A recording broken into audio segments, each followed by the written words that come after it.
Well, cat. Yeah. Without dogs. More a fish person. Dogs. Well, that's a loaded question. Is it? It is, because my husband hates the cats, but I have cats and I've always loved them. But I've turned into a dog person, so I feel like I'm betraying cats. Oh, cat person. I love cats, but I developed an allergy, so unfortunately I can't love them the way I used to. Oh, that's unfortunate. I would prefer a cat because... Really? Yeah. Cats or dogs? Dogs. Why dogs? Because it's much better.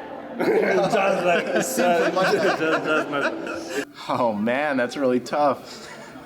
'Cause I live with this fat cat right now, and I really enjoy it. But I'd probably say a dog. I helped Matt paint the Forge God.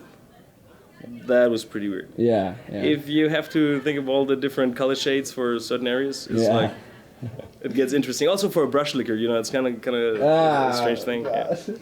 Things I can't talk about on video. I mean, The frog dog from Kingdom Death. Yes. Was that a recent thing? 2 years ago? Okay. Yeah, It's 2 a years. really weird subject. Yeah, I don't know how far like in depth you can go with your video, but This is YouTube. There's no rules. there's no rules. So the back of the frog dog had female genitals, Okay. and there were little puppies coming out of the female genitals. Wow. So Sounds like what I've heard Kingdom Death to be. I don't know. I painted somebody's army, their Cato army, with little daisies all over them. Like that's what they wanted. So I mean, Easily this one that I think. The Forge God? Yes. Yeah. No, actually my piece for last year is a little weirder. The Ice Fisherman of Titan. Oh, that one. Yeah, I have I paint for a local dude who's been my buddy since day one, but he had me paint like this Imperial Guard regiment for him. I painted like 60 dudes. I put makeup on one of them. My favorite right now, because this changes like every now and then, could be fluorescent orange from Dowler Roney. And I love petal of blue from Golden Acrylic. And any kind of like a lime green in ink version from Dowler Roney or Aerocolor. Yeah, those will be my actual choices. I recently discovered orange and pink for me. It's colors that you don't find often in miniature, and they have quite a big boost actually when you use them. So pink is surprisingly cool. my favorite color is done, Done. like finished. Okay. So you're the kind of person that powers through paint jobs. Oh yeah. Like let's get done. Let's get to the next model, right? There's no bad, there's no good. Perfection is the enemy of done. Like good enough is good enough. So I'm very much a speed painter, very much a get your army on the table. My favorite miniature ever painted is the one you just finished. I'd have to say, if I had to choose, probably Reaper Nightmare Black. That's a great color. It reads as a very dark black, but it's actually it's got more blue to it. So it's just a beautiful color. Yeah. Also with the monster, I discovered the beauty of orange and blue, like light blue. Not necessarily like a lot of film posters nowadays are orange and blue, but it's a very strong color that when you use it right in certain areas, creates something on the eye, gives extra depth, extra layer, so to say. So I really like to paint a little bit more with orange and light blue. No, I don't. I know there's some painters that I'll have little love affairs with paints, and then I'll be like, I'm moving on to the next thing. I really try not to fall into too much of uniformness with my color schemes. I think if you look at my pieces, the colors are very different, and I want to have more variety with my piece. That's just my own thing. I'm not saying that to lessen what other people do. There is an advantage to maybe working with the same colors a lot, because then your pieces are easily identifiable, or more easily identifiable as yours. But I feel like for me, it's not the color, the use of the similar colors on a lot of different pieces that hopefully will.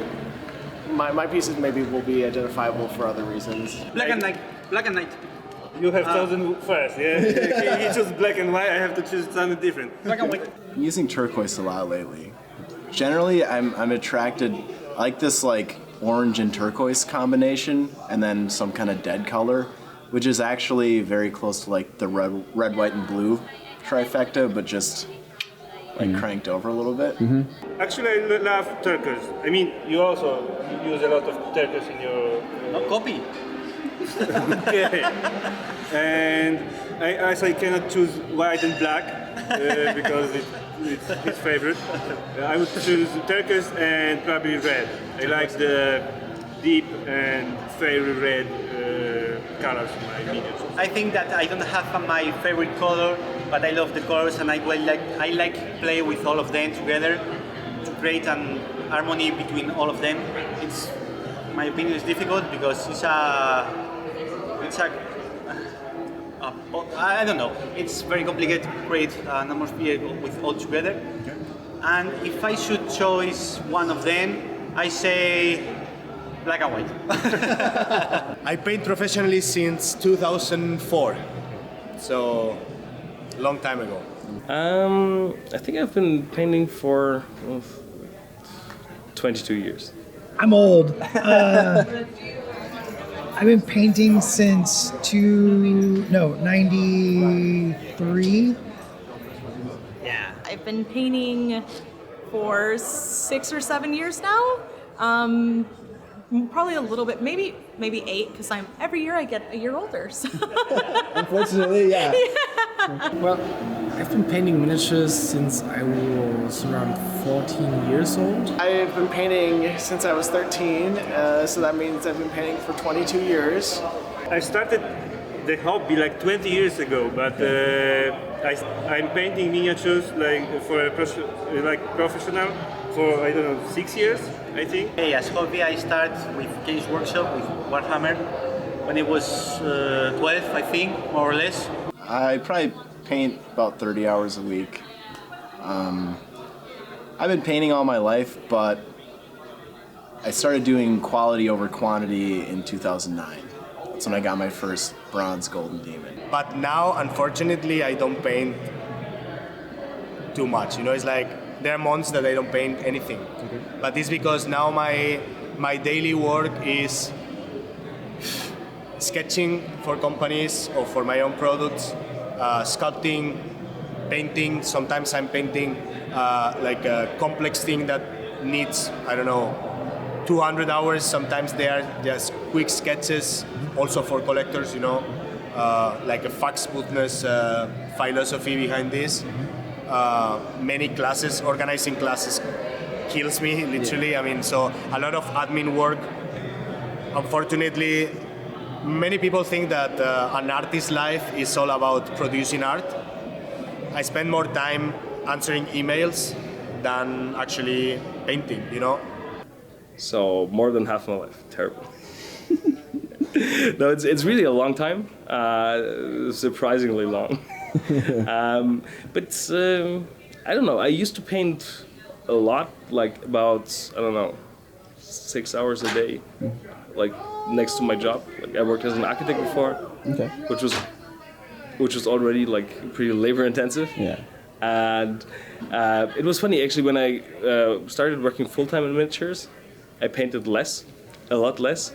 When I worked the first year at Painting Buddha, I think I didn't paint a single miniature in the studio time over the whole year because I was always doing like the design of the boxes.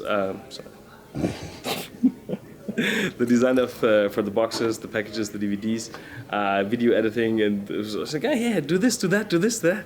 And you actually never had time for painting.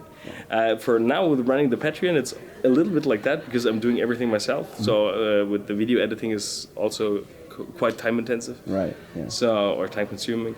And I would love to paint a lot more. So I'm looking for help with the editing at the moment, actually. As a studio painter, I was painting 40 hours a week, and then coming home, and I didn't really paint too much.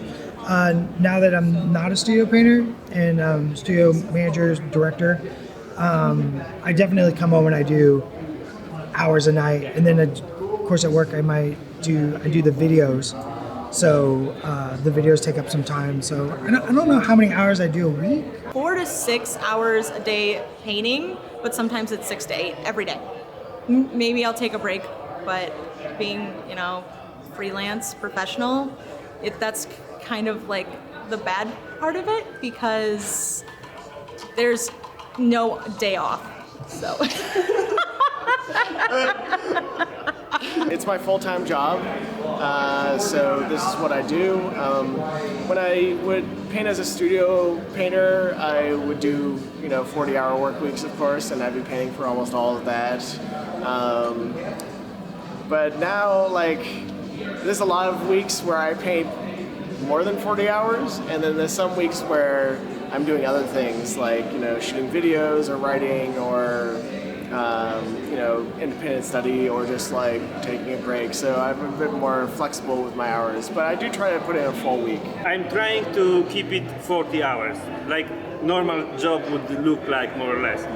But sometimes, when the motivation is low, I just skip some hours and I don't feel like being able to paint so much. But when I'm skirting with some huge projects, sometimes I can do 70. So it depends. And I can tell you, but please don't share with my girlfriend that. Please, my girlfriend, don't see this video. I spend more than 70 hours each week. I usually, men who stare at miniatures, I usually just stare a lot at the projects and the figures, and I think okay, try to imagine the scene, try to imagine the atmosphere. Now, the more I teach about miniatures, the more important it has become to develop tools also to talk about it. And for something like the color scheme or the general setup, we often now use something where you have it's one day that you choose one certain day, and I think of it as if you would be a portrait painter or a portrait photographer, and you're displaying a scene or a person or a character, but this is like a living person or a living character. And if you take it as one day in the life of this and that guy, it tells you a lot about the colors actually, because if you see it as a photograph, it would have been, for example, taken here, like we are now, with the light is defined because it's at the inside, it's an artificial light, it's in the hotel, it's yellow. It defines how the colors change. The temperature on the outside defines what kind of clothes I wear.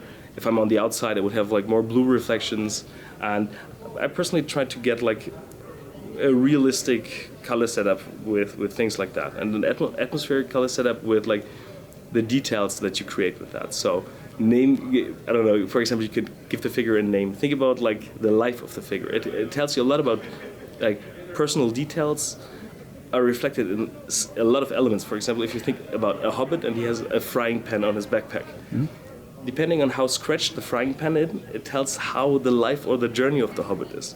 And these small details help to convey a believable character. And so I think from that background story, you can create also the color setup and a lot of other things.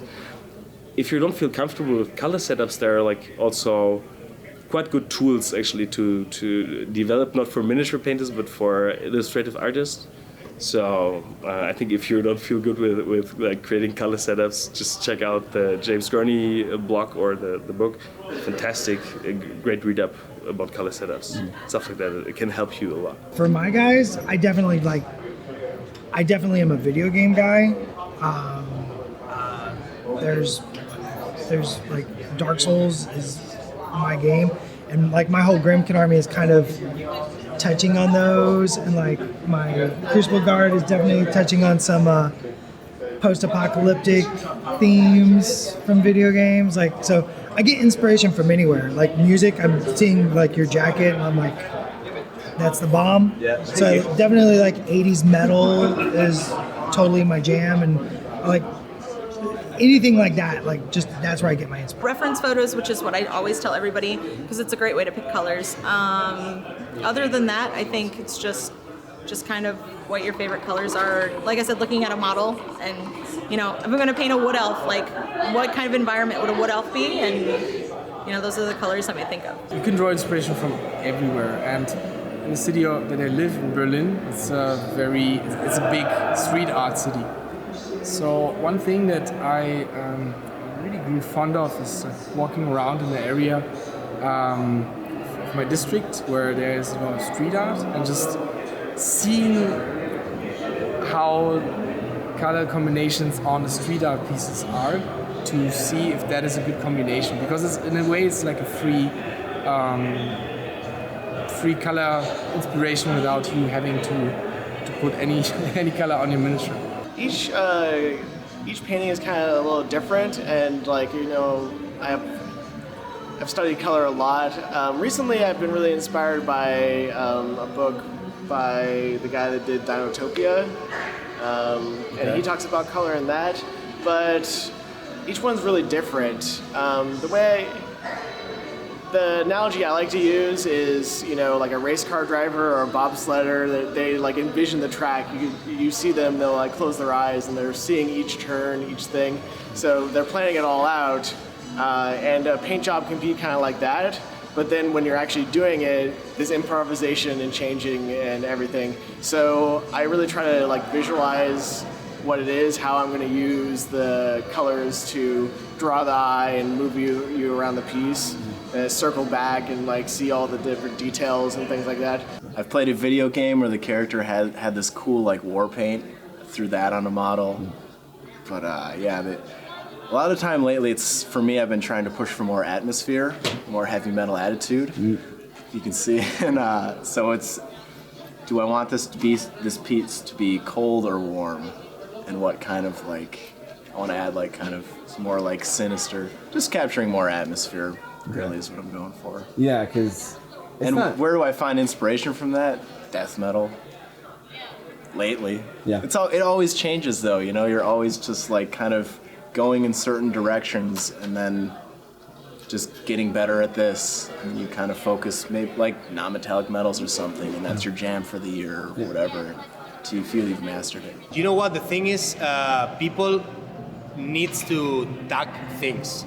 We are in an era where everything should have a hashtag, and that's something that I'm taking as an advantage, you know, to deliver my message, because I hashtag the fact smoothness. Yeah. But at the beginning, that was not the idea. I just went with the flow, because people need to have names to specify certain things, when sincerely techniques are mixed. You know, it's like I cannot. Sometimes if you see me, let's say, making something that many people will call like a glaze, it's a glaze, but it has its own properties. You know, like, okay, what is the saturation of this glaze? What's the dilution of this glaze? How do you do the brushstroke? How are you playing with the body of the brushstroke? Are you playing like this? Are you playing like this? Are you playing like this? Are you stippling? Are you leaving the drop and moving the brush like this? So there are so many variations of the same technique that the name is useful for simplify things, and at least has to have a brief feeling of what we're talking about. I think it's somewhere in between. It's funny because also with the different countries, people use like quite different names for the same thing, and sometimes that is a bit confusing. But also with like these cards, and I actually have one here on my name tag this year. They're like super convenient to at least know what you're talking about if you talk about the paint dilution. So okay, use a light glaze. If you're running a workshop and you have 20 people asking like, is my paint thin enough? You go pretty crazy about it. And also for the videos, it's a big help if you have a tool like that to help like communicating what you're doing. And I think like also like having like labels for the different techniques helps to be like able to reproduce a technique and that you know what you talk about. So like when we first started our videos, the first 10 videos was basically me teaching people my language, because I realized the same thing, right? It's like we might say the same word, but you are understanding it from, you were taught this as that word, and I'm taught this as that word, so we're not speaking the same language. So nicknames, like little idiosyncrasies in words. Like, I think they're a hindrance, right? We need to be speaking the same language so we can have the same conversation. My favorite is wash and glaze, right? People think that a wash and a glaze are a thing, and a wash and a glaze is actually just a technique. Like, anything can be made into a wash, or anything can be a wash, anything can be a glaze. Those are just techniques. Those are not things. I think they're helpful because then you know, when you're speaking about a specific technique, you're not confusing people. It's not convoluted. So it's, you know, if I'm talking about object source lighting, I'm obviously talking about a light source that I use in the miniature, right? And that's the same thing with art and fine art and, you know, in college and stuff when you're learning. There's terms for things, and you just use them. So it's a little bit like in the Wild West, you know. Uncharted land, everyone is free to do whatever they want to do and can name it whatever they want. You know, if it's a tint, if it's a glaze, then they can even apply it differently, which in a way could be a problem, but I don't think it's a big problem, so to say, because if you then look at the result and what people actually do, and you follow along with the terminology that they use and accept that, it doesn't really matter so much. It's just interesting to see if there is a variation and someone calls it differently, but in a way it does the same thing. So there is no guidebook for sure how to do a technique right. There are only different styles, personal choices to choose to do a certain technique the way you do. Sometimes like a term can be invented, like I did this recently, and maybe that's where this question is coming from with the sketch style. Like that isn't like something I invented. It's like a reinterpretation, or like it's an old technique from hundreds of years ago called grisaille, right? So, but you know, this is a French term that just means grayscale. You know, making a grayscale sketch of the highlights and shadows on a piece, and then use thin glazes to add color. But if you have this term that seems, you know, like artsy and that sort of thing, it will intimidate people and they won't want to try it. Whereas like I wanted to appeal to just like normal gaming painters that don't consider themselves artists and teach them that they can be an artist. So coming up with like a more accessible term for it, and like and whenever I teach it, I explain this. Right, that's like the first thing I talk about, right? But it kind of like can create a banner that people can like kind of, or a brand or a banner that people can gather around. And if you can create like kind of a momentum with it, then it can be a really positive thing. And it doesn't have to be confusing, you know, because you can kind of clarify that with people. Things like glazing, for example, it can be a consistency of paint, but it's also an application of paint is a glaze, so it can be confusing for that reason too. Loaded brush is not a new painting technique either. You know, that's like just like grisaille, it's like hundreds of years old. People would make like ribbons and stuff on 2D art using a similar technique, and you know, Ben would be the first person to tell you that. So it's like the thing is that there's nothing new with painting, you know, like painting has been around for so long that not only has it been mastered and perfected before, it's also been deconstructed with, you know, Impressionism and Expressionism and all this stuff. It's something in the middle. Because I feel like some of it is people want to like create terms, they want to brand themselves with this terminology. Like you're the guy who made the dipping style. You know, I paint things entirely black and that's all I use. Like, that's my thing. You know, I'm joking, but like, a lot of these techniques are just renamed older techniques. Like in watercolor, it's very common to do like a black and white pass of what you're doing and then just tint over it. I do that a lot with the airbrush and stuff, but yeah, same with like wet blending, I do that a lot. I did not invent it. Maybe I should call it like, I don't know, sticky mix, and you know, make my own little, yeah, that it gets confusing to me as well. But also, so when I teach a class, I say like the same thing 3 different ways.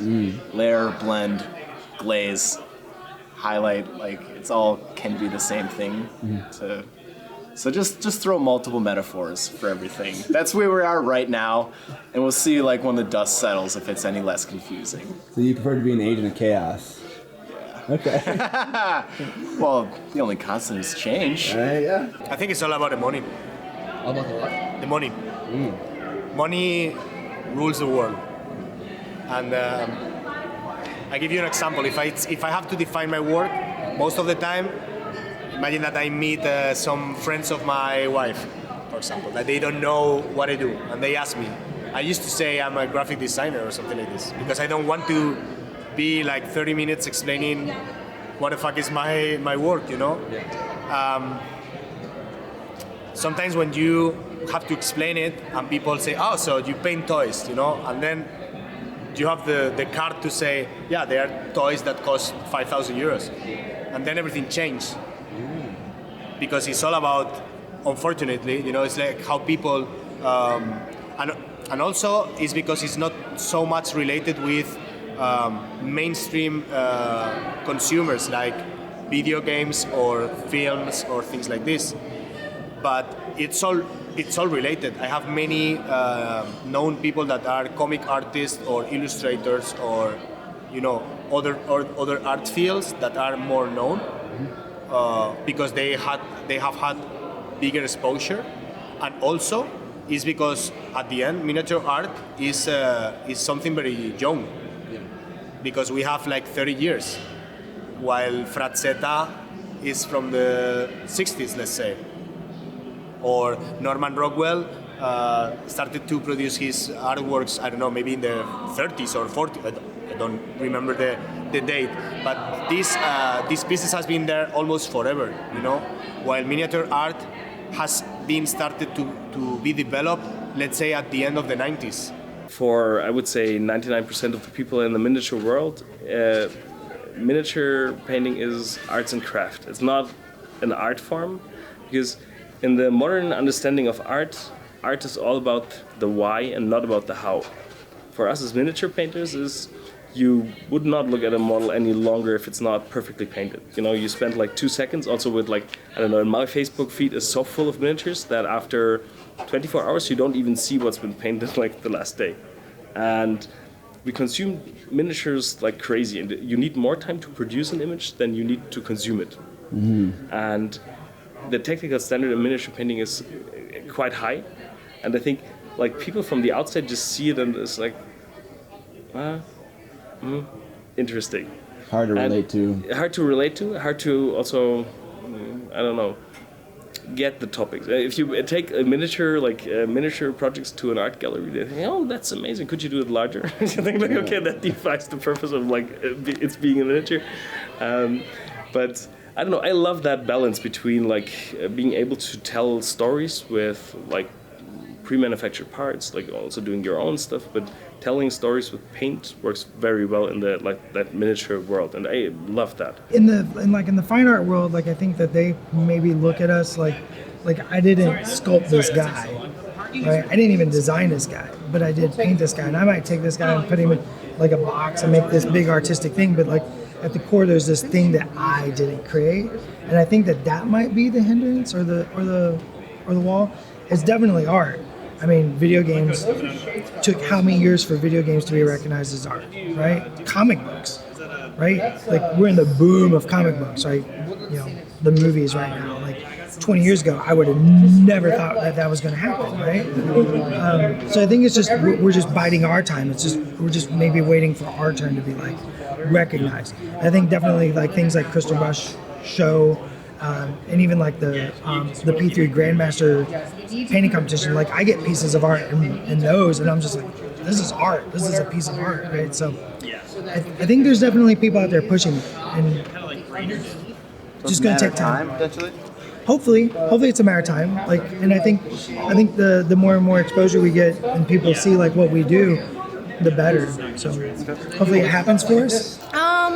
I think that it's probably, I mean, that's a question you could talk about all day, right? Yeah. Because there's art theory, there's theories behind art.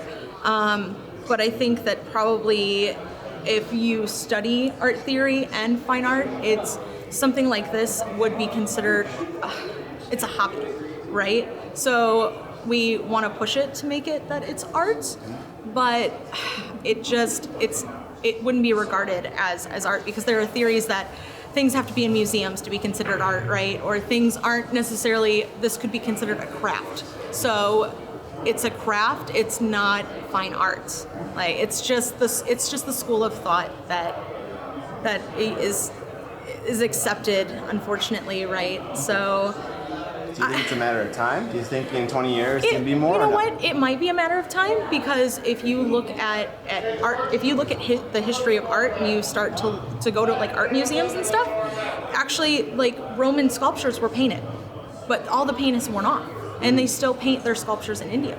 I think there is a moment of confusion for a lot of people when they see miniatures, and I know that because I've showed miniatures to a lot of people in the film industry too. One of the best, most eye-opening comment was from a concept artist, a really good guy, who has done tons of concepts for example, Harry Potter 6 and other films. And I showed him some miniatures. He was looking at it quite long, and then he said like, "Oh, this is like how nice, how pointless." And I was like shocked. I was like, what do you mean like pointless? He said, "Yeah, it's a little bit like building a really nice design from a castle design, for example, but to make it all out of matches. We understand that the design is great, but we don't understand why the medium that we choose is building it out of matches or whatever. It's just we appreciate a lot of things in that, but it is a little bit weird, or like it is also very definite. When we make a miniature, there is not much room for unsharpness. It's very sharp. It's very definite. This is the element. It's a sculpture that is painted from different angles to look interestingly. But you cannot change anything with that. So a concept artist will always find it very unsettling, because it's like, wow, it's done. I can't change anything, so to say, about it at this point. So they are like a little bit like, oh, I don't know what to do with that. And also, it's a little bit this conception, it's a common conception that small things are worth less, although they are more intricate. People don't really see that. They are like, it's small, why is it so small? And they're really surprised when you, for example, see a thumb or something in the image, and then they're like, I can't believe how small that stuff is. It's silly. It's also like art galleries ask their artists to put to use huge canvases because they sell for more money. Okay. Something as big is worth more, and it should not be like that. This is kind of like a bit of a touchy subject, I think, because miniature painters for a long time have said you're not an artist, or they've been kind of pushed down, and I don't agree with that. I think that it can be an art, but art for me is expression of expression of yourself. You might be and trying to create a connection and a bond with people, and can be and because miniature painting, a lot of it, I have to say the vast majority of it is either genre specific or within this sort of pop cultural era space. If you're not into whatever that genre or pop culture is, it can be hard for people to make a connection. So a lot of our art is, maybe gaming stuff. So if you're not into gaming, you don't know what a Space Marine is. It's gonna look weird to you, and you're like, well, it takes a lot of extra effort when somebody sees it to be like, well, what is this thing? Can you explain it to me? And then there's all this lore, all this big explanation before they can even start to make a connection, right? So that's one thing. And then the other challenge, I think, is that a lot of our work, because of where it comes from, is very violent and can have disturbing imagery.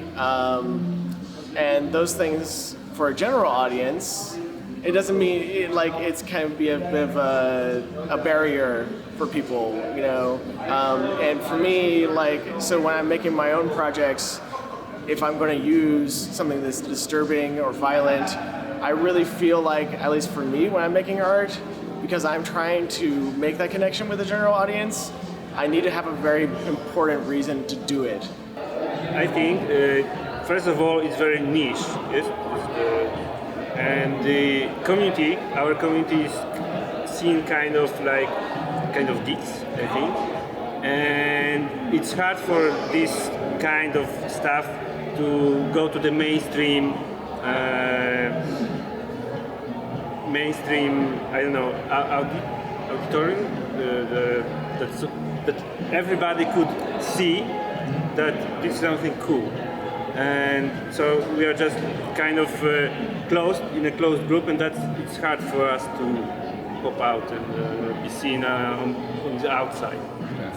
For the people that are not interested actually in the miniatures themselves. Yeah. Because it's looked at as toy painting, and there's a wide range within miniature painting. Like you have a HeroClix pre-painted figure, and then put that next to the top winner from last year's Crystal Brush, or any of them. You know, like this is fine art, and this is like colored plastic. And then you have all these lines in between, and it's centered around a game most of the time, gaming. So it's like funny to people. Some people, they think it's like kids stuff to like have a creative hobby. That's not just like watching sports or getting drunk or like, I don't know. I don't know what people do. Okay, so it's association with wargaming and that being viewed as a childlike thing. And nerd. Yeah. Which that's been changed. We all know that, but yeah, 10 years ago. Yeah. Like the word, it wasn't cool to be a nerd. Yeah.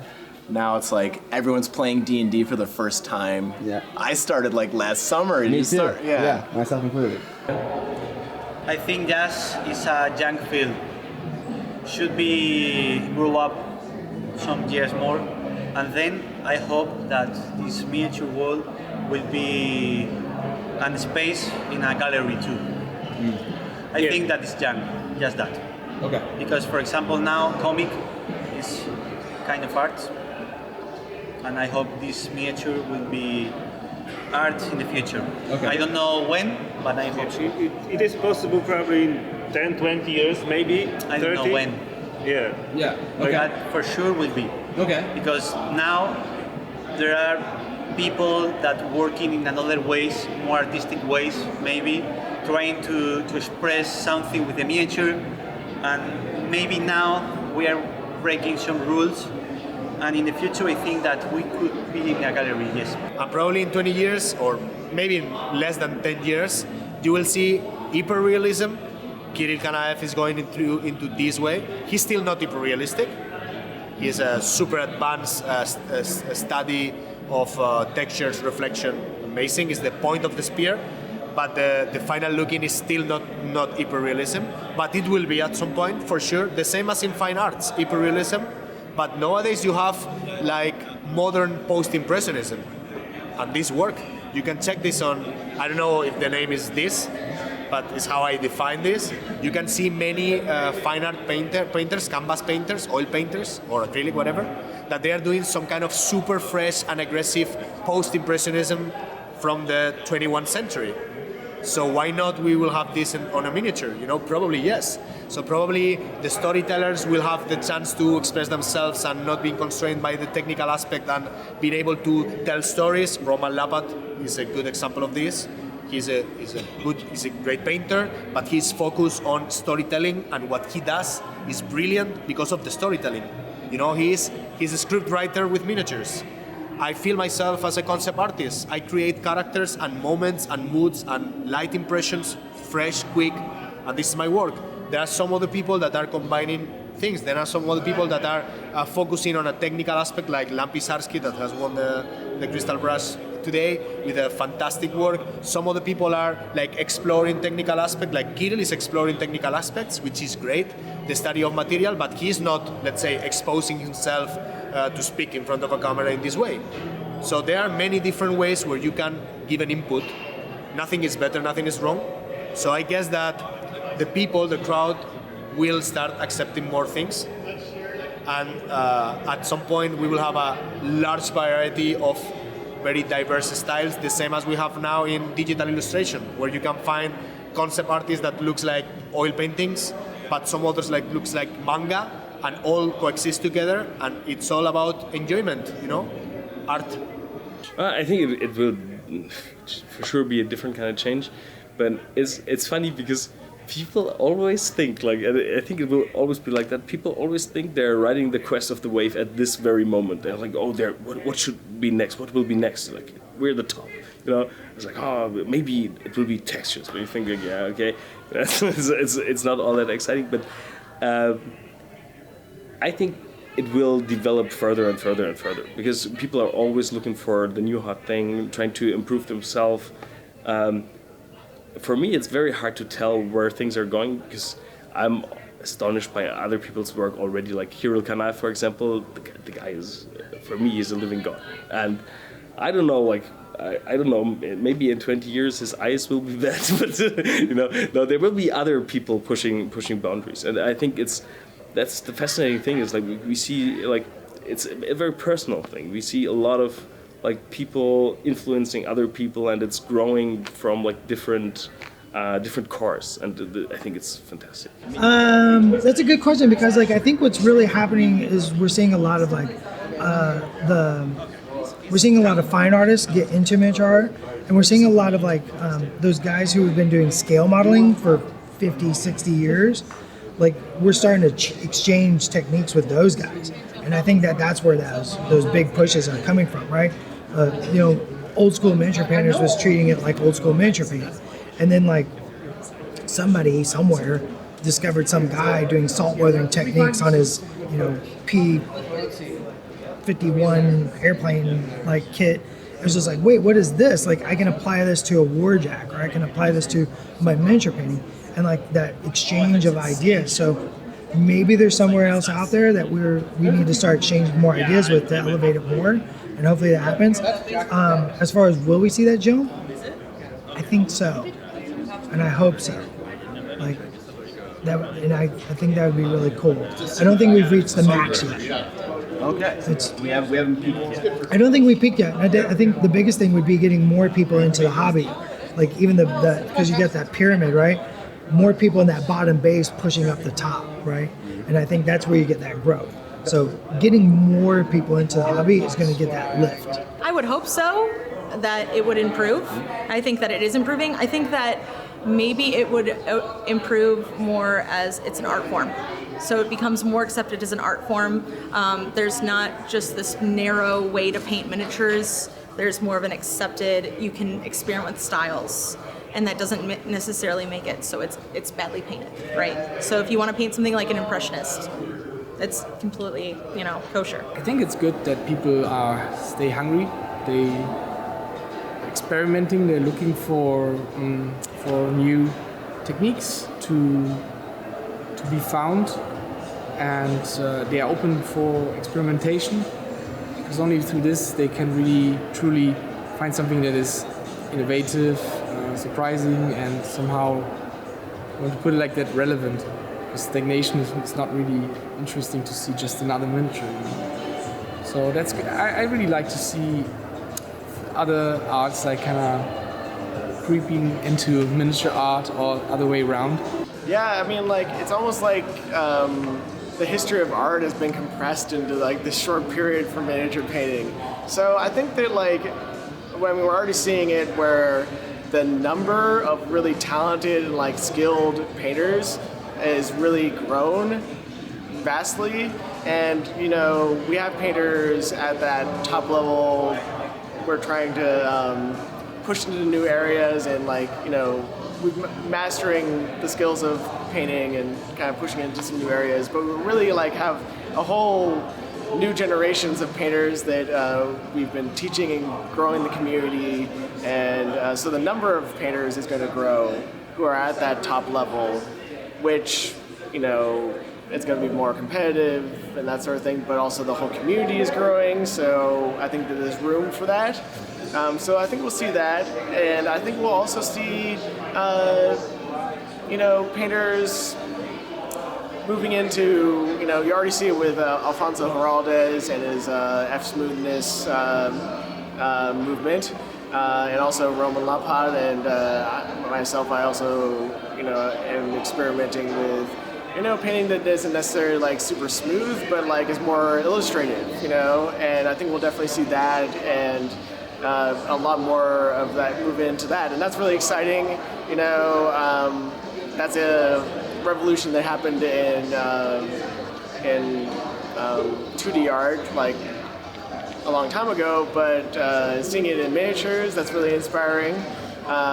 So we'll see more of that. I think we will see like impressionism, more expressive work, but I really think where it can grow is with the expressing ideas and emotions and having it be about more than genre pieces. Not that there's anything wrong with those. I love painting genre stuff too. So yeah. I think that the improvement will not be considered on the technical part of the painting, but as Sergio said, expressing something more than just a miniature, and that the composition of the work will be more important than the technical,